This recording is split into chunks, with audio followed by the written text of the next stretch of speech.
جب سے دنیا قائم ہوئی، حضرت آدم علیہ السلام کی نسل بڑھتی اور پھیلتی گئی۔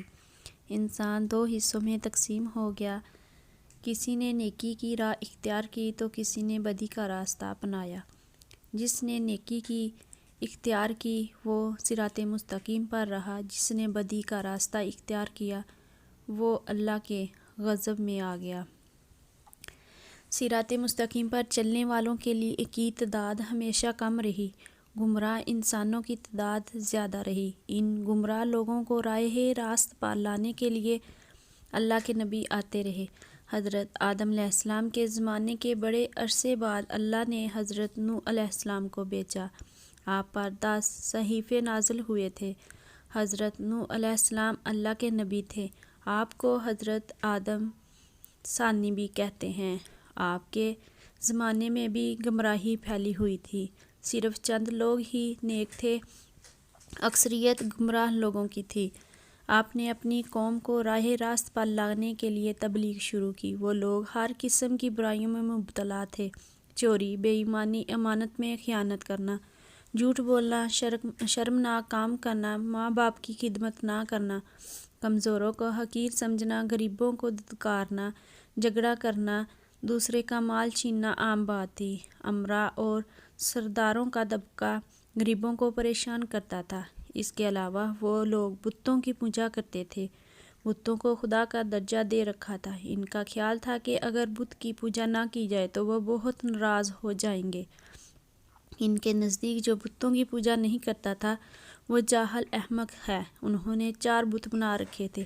حضرت نوح علیہ السلام نے اپنی قوم کو دعوت حق دیتے، اچھے کاموں کرنے کا حکم دیتے، برے کاموں سے روکتے۔ وہ کہتے کہ بتوں کی پوجا نہ کرو، صرف ایک اللہ کی عبادت کرو جو سارے جہان کا پروردگار ہے۔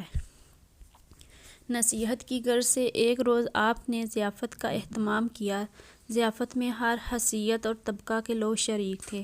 آنے والے مہمانوں میں غریب بھی تھے، امیر اور سردار بھی تھے۔ صاحب حیثیت سردار غریبوں کے ساتھ اٹھنا بیٹھنا پسند نہیں کرتے تھے، انہیں حقارت کی نظر سے دیکھتے تھے، نفرت کرتے تھے، لیکن حضرت نوح علیہ السلام نے سب کو یکجا کر دیا۔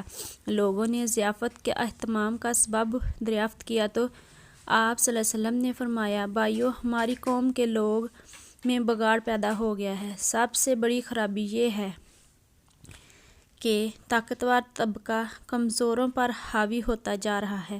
جو کمزور ہیں وہ بھی ہمارے ہی بھائی ہیں۔ تم غریبوں کے ساتھ اٹھنا بیٹھنا پسند نہیں کرتے، تم ان سے نفرت کرتے ہو۔ ان میں جو بھوکا ہوتا ہے تم کھانا نہیں کھلاتے، اگر کوئی پیاسا تم سے پانی مانگتا ہے تو تم پانی نہیں پلاتے، اگر کوئی بیمار ہو جاتا ہے تو تم اس کی عیادت کو نہیں جاتے، تم اپنے ماں باپ کی خدمت نہیں کرتے، دوسروں کا مال ناجائز طور پر کھاتے ہو، دوسرے کی ملکیت پر قبضہ کرتے ہو۔ یہ تمام شیطانی کام ہیں۔ اس کے علاوہ تم اپنے ہاتھوں سے بنے ہوئے بتوں کی پوجا کرتے ہو۔ یہ تو تمہاری ہی طرح کی مخلوق ہے اور یہ تم سے بھی کم تر ہے۔ یہ کہاں کی عقل مندی ہے؟ میں تمہیں ایک بڑے عذاب کی خبر دینے آیا ہوں۔ مہمانوں میں سے ایک شخص نے کہا، عجیب شخص ہے، ہمیں کہنے چلا ہے ہم اپنے محبوبوں کو چھوڑ دیں، عبادت نہ کریں۔ حضرت نوح علیہ السلام بولے، میں یہ نہیں کہتا کہ عبادت چھوڑ دو، عبادت کرو صرف اس ہستی کی جس نے ساری دنیا پیدا کی ہے، جو مارتا ہے اور جلاتا ہے۔ ایک نے کہا، نوح، تو ایسا کہتے ہی رہتے ہیں، ہم اپنے محبوبوں کے خلاف باتیں سننے کے لیے نہیں آئے، ہم تو وہ کرتے ہیں جو ہمارے باپ دادا کیا کرتے تھے۔ آخر میں لوگ مجلس سے اٹھ کر جانے لگے۔ ایک مرتبہ حضرت نوح علیہ السلام ایک راستے سے گزر رہے تھے کہ ایک بوڑھا نظر آیا۔ وہ بہت لاغر تھا، چلنے کی تاب نہیں تھی۔ حضرت نوح علیہ السلام نے دریافت کیا کہ تم اس حال میں راستہ میں کیوں پڑے ہو؟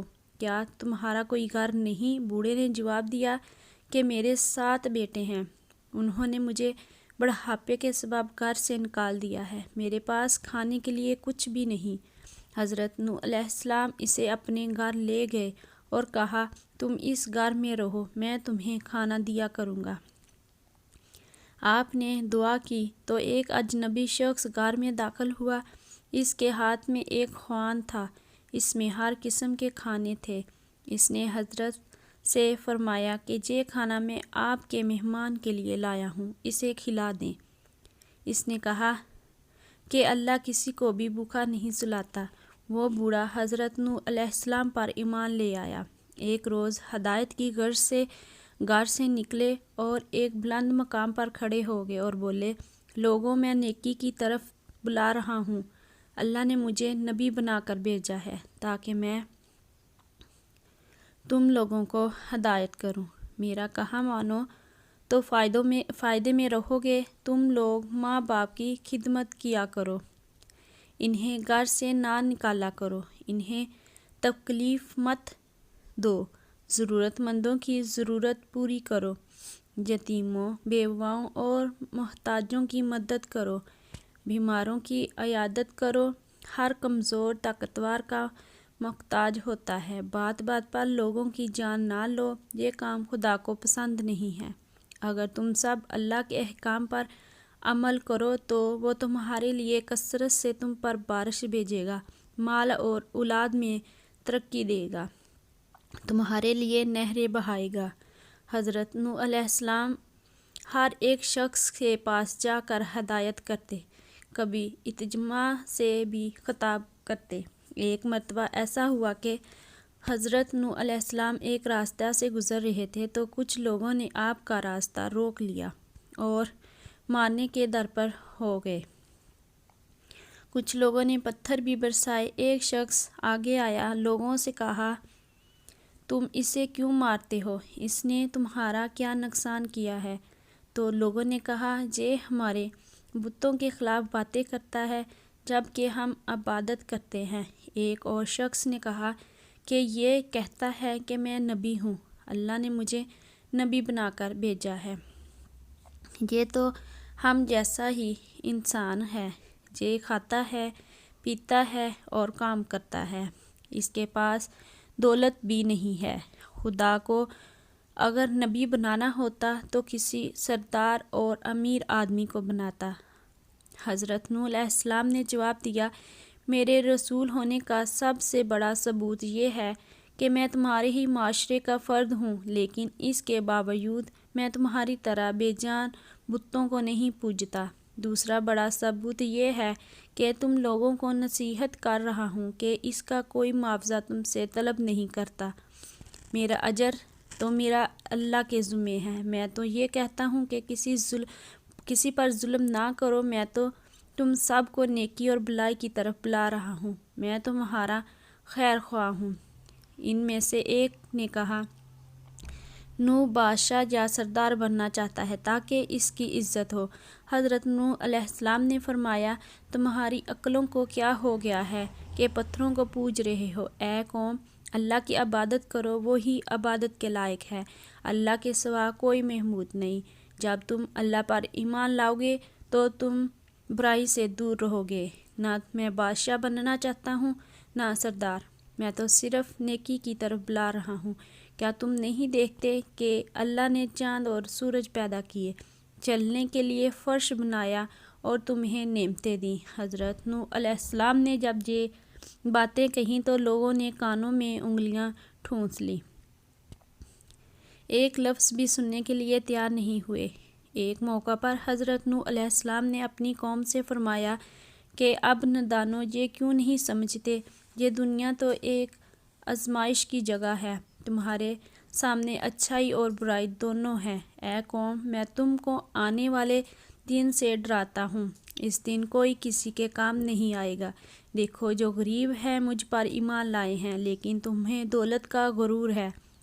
اے قوم، غریبوں کے ساتھ حسن سلوک سے پیش آؤ اور ننگوں اور بھوکوں کا خیال رکھو۔ ان میں سے ایک سردار نے غرور اور تکبر سے کہا، فرض کرو کہ ہم تمہاری بات مان لیتے ہیں، کیا تم پر ایمان لا کر غریب اور 2 ٹکے کے لوگوں کے ساتھ مل جائیں جو تمہارے ساتھ ایمان لائے ہیں؟ ایسا نہیں ہو سکتا۔ وہ آپ کو ذلیل کرنے کی کوشش کرتے، مذاق اڑاتے، آوازیں کستے، منہ پھیر لیتے، گالیاں دیتے، مارنے کی کوشش کرتے، بلکہ ایک روز مارا پیٹا بھی تھا۔ لیکن آپ نے صبر کا دامن ہاتھ سے نہ چھوڑا بلکہ اپنا کام جاری رکھا۔ آپ کی بیوی اور آپ کا بیٹا بھی منکرین اور کافروں میں تھا۔ حضرت نوح علیہ السلام نے دعا کی، اے رب میرے پروردگار، میں نے اپنی قوم کو دن رات سمجھایا، حق کی طرف بلایا، میرے بلانے پر وہ زیادہ بھاگتے رہے۔ میں نے علانیہ خفیہ سمجھایا تو انہوں نے کانوں میں انگلیاں ٹھونس لی۔ اللہ نے حضرت نوح علیہ السلام کو وحی بھیجی کہ ایک کشتی بناؤ اور ظالموں کے بارے میں کچھ نہ بولو۔ اللہ کے حکم کے مطابق آپ نے کشتی تیار کرنا شروع کی۔ کچھ لوگوں نے مذاق کرتے ہوئے پوچھا، اے نوح کیا بنا رہے ہو؟ آپ نے بتایا، میں ایک کشتی تیار کر رہا ہوں کیونکہ اللہ کی طرف سے عذاب آنے والا ہے۔ اللہ جو ڈیل دی ہے وہ ختم ہو رہی ہے۔ جب وقت آئے گا ہر طرف پانی ہی پانی نظر آئے گا، صرف وہی بچے گا جو اس کشتی میں سوار ہوگا، جو بت پرستی سے توبہ کرے گا، گناہوں سے معافی مانگے گا، اس کو اس کشتی میں جگہ ملے گی۔ لوگ بولے، اے نوح یہ زمین تو خشک ہے، ایسے آثار بھی نہیں ہے کہ پانی ہو جائے۔ کشتی تیرنے لگے۔ نوح کا تو دماغ ہی چل بسا ہے۔ حضرت نوح علیہ السلام اس قسم کی باتوں سے بالکل مایوس ہو چکے اور اصلاح کی تو کوئی امید ہی نظر نہیں آ رہی تھی۔ جب کشتی بن کر تیار ہو گئی تو لوگ کشتی میں غلاظت پھینک دیتے۔ کشتی میں کوئی ایسی جگہ نہیں تھی جہاں غلاظت نہ ہو۔ کافر غلاظت پھینکنے کے لیے کشتی کے اندر جایا کرتے تھے۔ یہ روز کا معمول بن چکا تھا۔ ایک مرتبہ ایک کوڑ کا مریض بھی اپنے ناپاک مقصد کے ساتھ کشتی کے اندر گیا۔ اس کے سڑے ہوئے جسم کے ایک حصہ پر کچھ غلاظت لگ گئی۔ کچھ دیر بعد اس نے دیکھا کہ جہاں غلاظت لگی تھی وہ حصہ اچھا ہو گیا۔ اب اسے حیرت ہوئی کہ یہ کیا ماجرا ہے، آخر غلاظت سے کس طرح شفا ہو سکتی ہے۔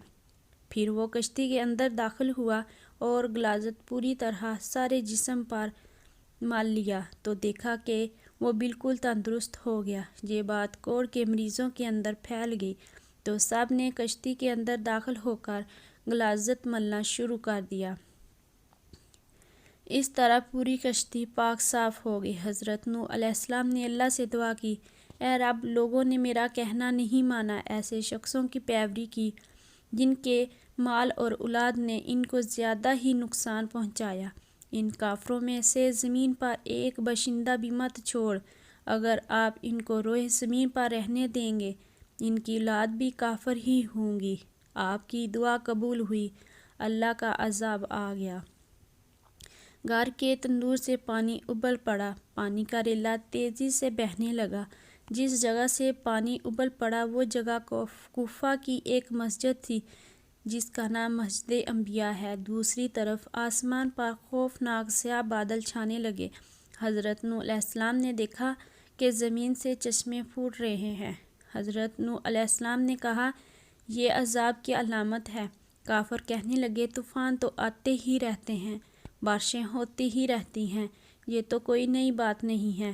کچھ دیر بعد موسم بدل جائے گا۔ دیکھتے ہی دیکھتے ہوا کا تیز جھونکا آیا جس نے ہر چیز ہل گئی، پھر پانی برسنا شروع ہوا۔